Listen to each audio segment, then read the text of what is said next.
quando eu cheguei aqui, o Dimitri falou assim: e aí, tá aproveitando? Tá descansando? Eu falei: aproveitando até tô, mas descansando não. Né?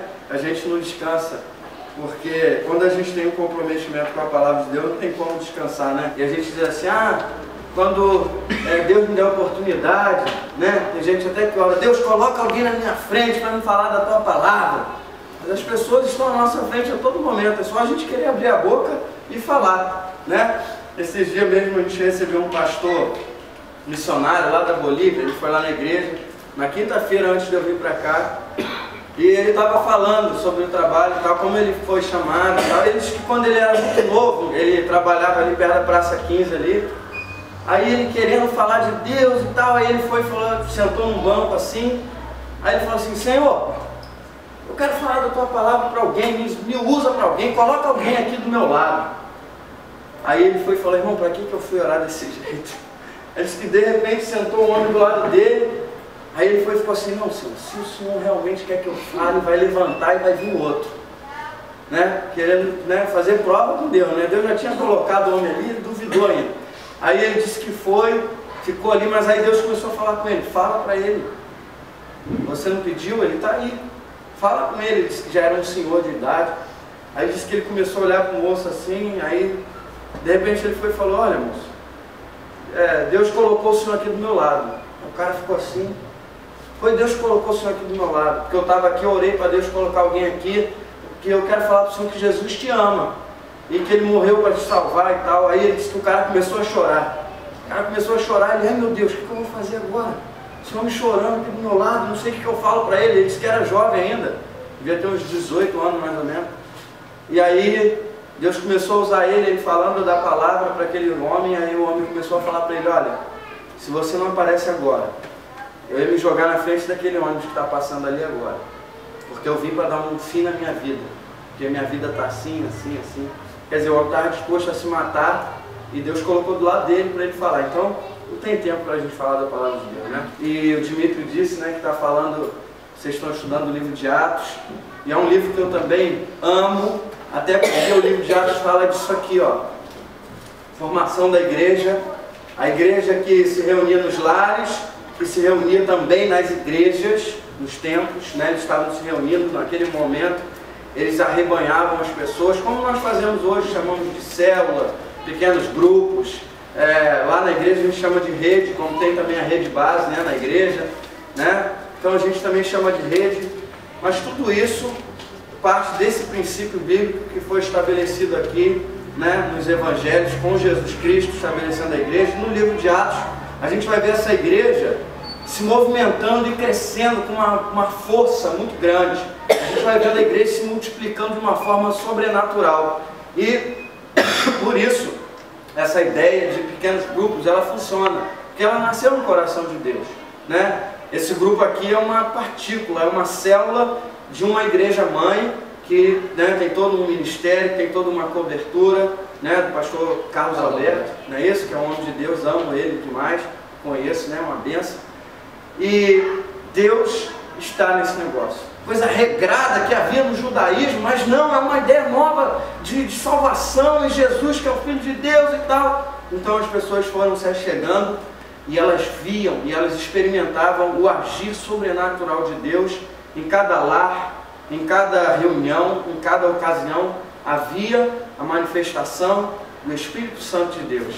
Esse era o diferencial da igreja, que está em Atos, que nós chamamos de igreja primitiva, né? Foi a primeira. E me perdoe, mas eu estou um pouco de ligado. Nesse tempo assim me ataca a alergia, mas eu vou falando de Deus. Então, esse era o diferencial da igreja, e deve ser o diferencial da igreja hoje, da igreja que está aqui reunindo no colégio, da igreja que se reúne lá na ICGEP, da Assembleia de Deus, da Batista, da Metodista e das demais denominações. O diferencial para a igreja que cresce é o mover do Espírito Santo, o agir e a comunhão dos irmãos. E eu separei um texto que eu falei para ele Ele falou, a gente está no capítulo 20, né? 19. Eu falei, puxa vida, passou do capítulo que eu mais gosto. Aí ele falou assim, não tem problema não, pode voltar lá e falar, tá? O que você quiser. Eu falei, então parabéns. Então vamos abrir Atos capítulo 17.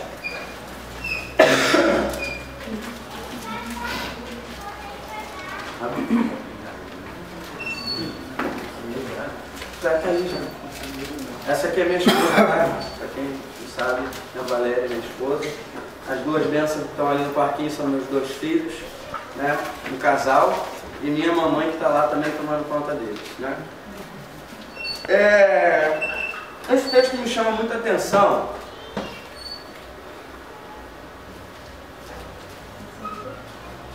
E eu pensei, foi algo até que eu estava agora aqui, eu estava ligando uma coisa com outra. Eu tenho tido isso, né? Uma particularidade de Deus comigo.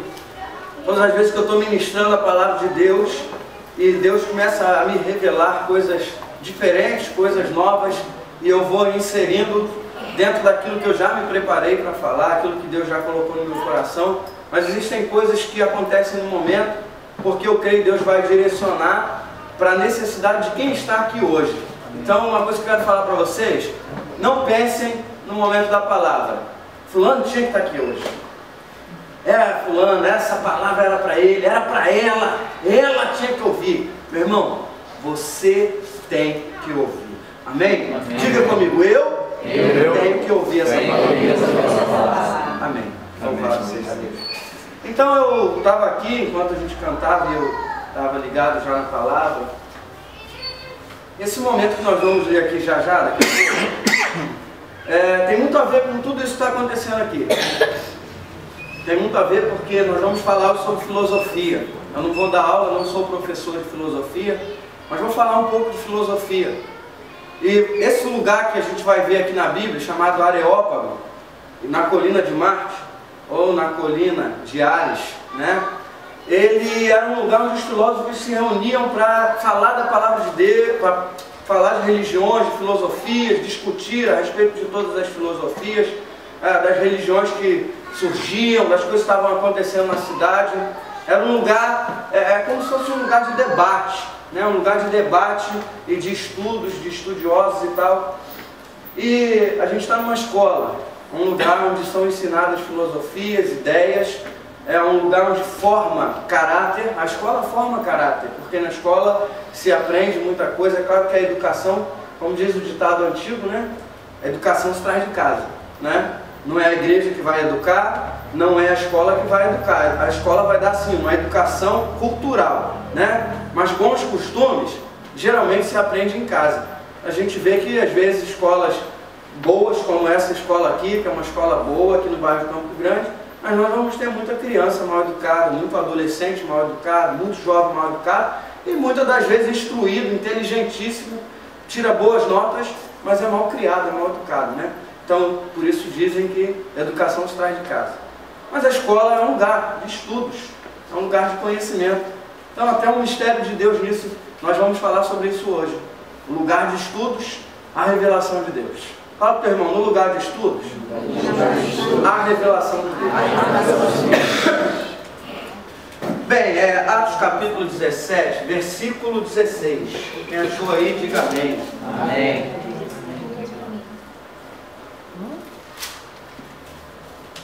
Diz assim aqui a minha versão: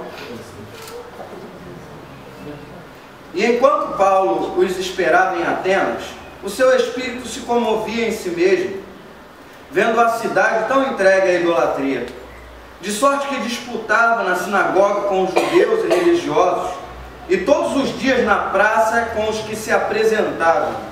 E alguns dos filósofos, epicureus e estoicos, contendiam com ele. Uns diziam: o que quer dizer este paroleiro? E outros: parece que é pregador de deuses estranhos, porque eles anunciavam a Jesus e a ressurreição. E tomando-o, levaram ao Areópago, dizendo: poderemos nós saber que nova doutrina é essa de que falas? Pois coisas estranhas nos trazes aos ouvidos. Queremos, pois, saber o que vem a ser isto.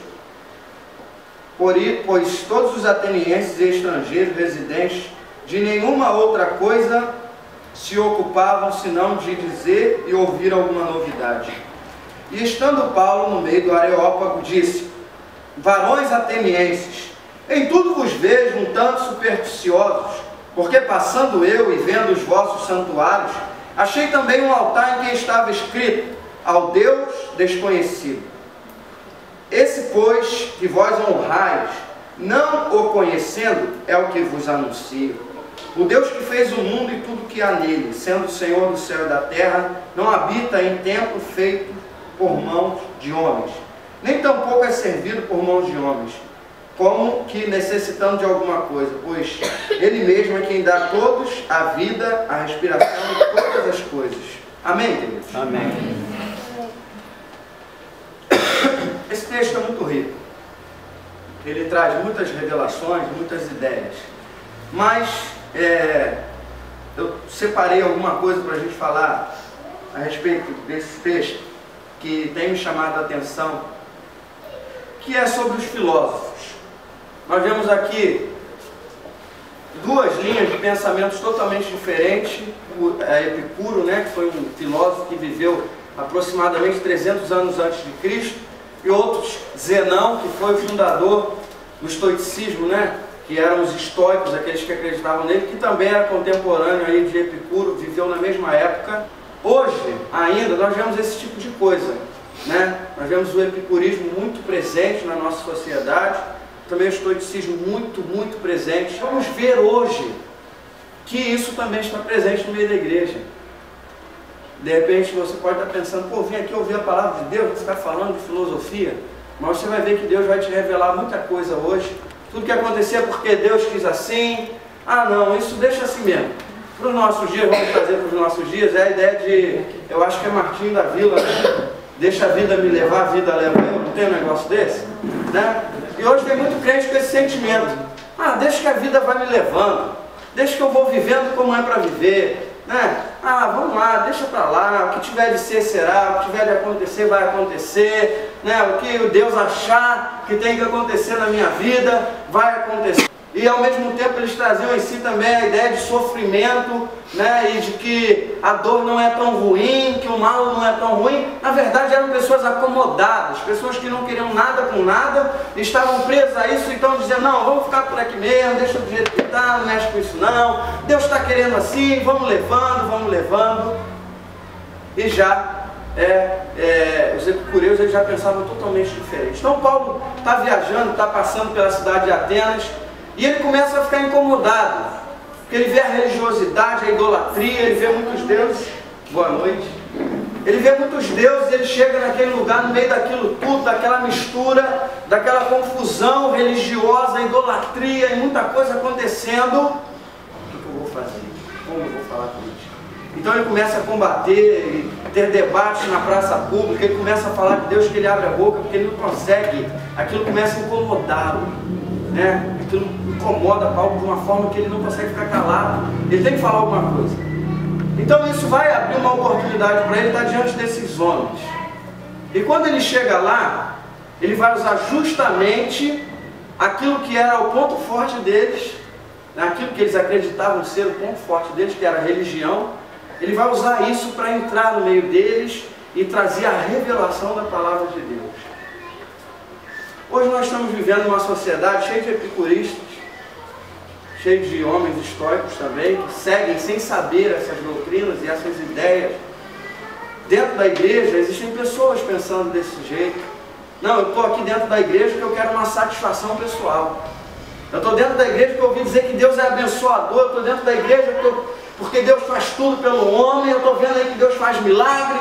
E não, Deus é o dono do ouro e da prata. Eu vou lá, Deus vai me abençoar, eu vou conquistar, eu vou além, eu vou vencer e tal. Eles eram extremamente materialistas. E hoje, dentro das igrejas, nós temos cristãos extremamente materialistas. Pessoas agarradas ao prazer, ao dinheiro, ao ter mais, ao querer mais, ao conquistar mais. Eu quero isso, eu quero aquilo. Não que isso não seja bom, queridos. Eu sempre digo, eu não sou hipócrita. É bom a gente se vestir bem, é bom a gente comer bem, é bom a gente poder ter um carro bom, é bom a gente poder ter uma casa boa, é bom a gente poder desfrutar de tudo que tem nessa terra e poder desfrutar assim do melhor. Mas muitas das vezes o nosso coração está nisso, e a palavra de Deus diz que onde está o nosso coração, ali está o nosso tesouro. E nós nos esquecemos de coisas mais importantes, que nós estamos ligados ao bem material, estamos pensando que Deus é o meio de fazer essas coisas. E nós temos vivido um evangelho de prosperidade, onde tem sido pregada uma prosperidade, sabe, que é de uma forma absurda. Vem, dá tanto que você recebe tanto, faz isso que você recebe aquilo, faz essa campanha que Deus vai te dar isso, Deus vai te dar e Deus vai te dar. Quando na verdade a Bíblia não promete nada disso. Muito pelo contrário, Jesus diz assim, ó, quem quiser vir após mim, é que se assim mesmo, toma a tua cruz e siga. Olha, ele diz que se o homem quiser alguma coisa, ele tem que correr atrás. Ele diz que o sol nasce para todos. Tem crente que fica assim, não aceito isso, o ímpio tem isso, eu não tenho. Ele tem, eu não tenho. Ele trocou de carro, eu também quero trocar. Eu sou filho do Deus vivo, eu sou filho do Deus poderoso, Ele é dono do ouro, da prata, eu não aceito. O ímpio está andando no carro novo, meu carro está velho, está quebrado, eu não aceito isso. Eu sempre conto lá na igreja a história de uma irmã que era amiga nossa, que o esposo dela era policial e do lado dela morava um policial corrupto. E o cara tinha tudo.